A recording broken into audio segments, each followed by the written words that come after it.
Oy, ito ang dami kong nakikitang umaaligid sa TikTok saka sa ex nito.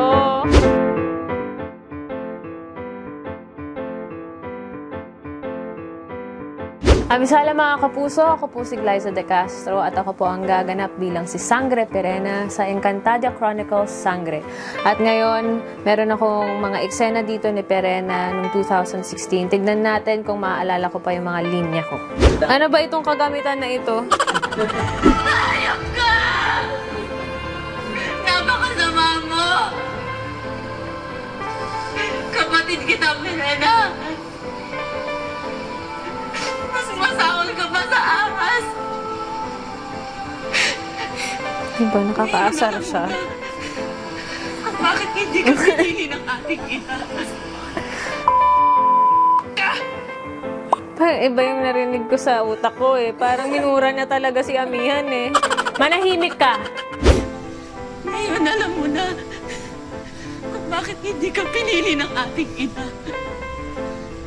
Mahimik ka! So kung ako si Perena, sasabihin ko lang talaga sa kanya, manahimik ka. Oy, ito ang dami kong nakikitang umaaligid sa TikTok saka sa ex nito.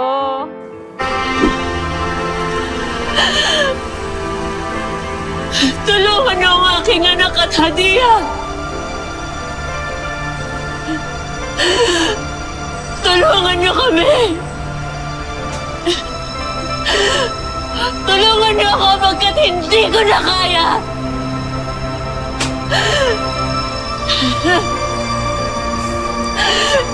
Hindi ko na kayang makita ang aking anak!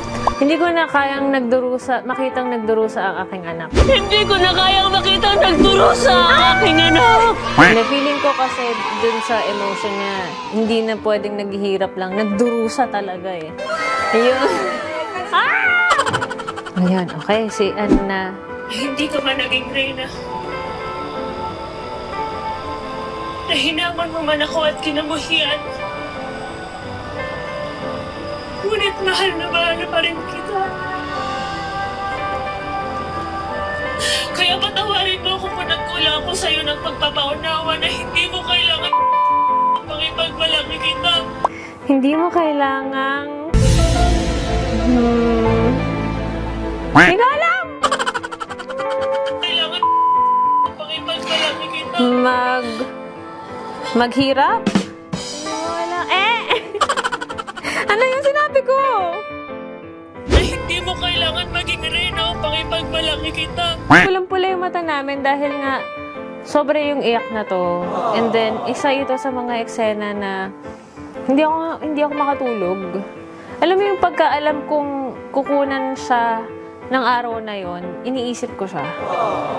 So after nun, parang ang sarap ng pakiramdam na nagawa ko siya, na kinapitan siya ng mga tao, tapos na-deliver ko naman yung emotions na hinihingi.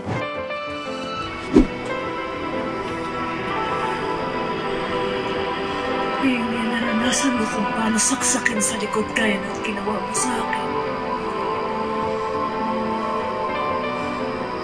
Kung ibinigay mo na sana sa akin kagad ang liham, hindi na sana ako tuluyang lumayo sa aking ina at mga kapatid. Ngunit ipinagkait mo ang pagkakataon na marinig ko ang paliwanag ng aking ina kaya hindi kita mapapatawad sa iyong ginawa. Para na kitang anak mahal kong alaga, di mo ko anak muna. Pagkat ako Nea. Pagkat ako ay isang anak ni Minea?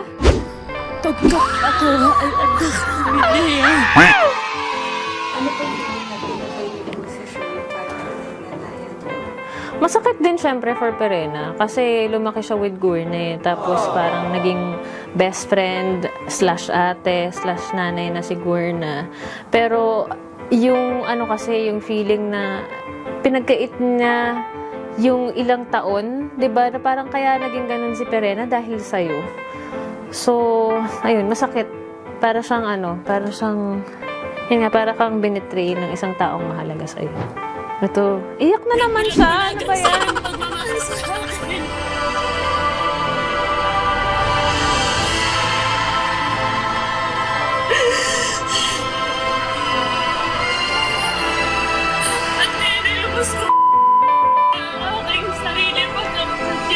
naging makasarili. Ngayon ay lubos kong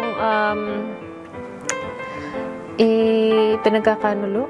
Lubos kong ang aking sarili inaalay. What? Ginagawa mo! At ngayon ay lubos ko ay kinahihiya ang aking sarili pagkakasya ako naging makasarili. Seda, Perena. Tapos sineda lang ako ng mga kapatid ko. Okay mga kapuso, pumasa naman ako sa memory test. Naka 3 out of 5 ako sa mga linya at mga words na kinailangan kong buuin. At dahil dyan, subaybayan nyo ang Encantadia Chronicles Sangre, gabi-gabi sa GMA Prime.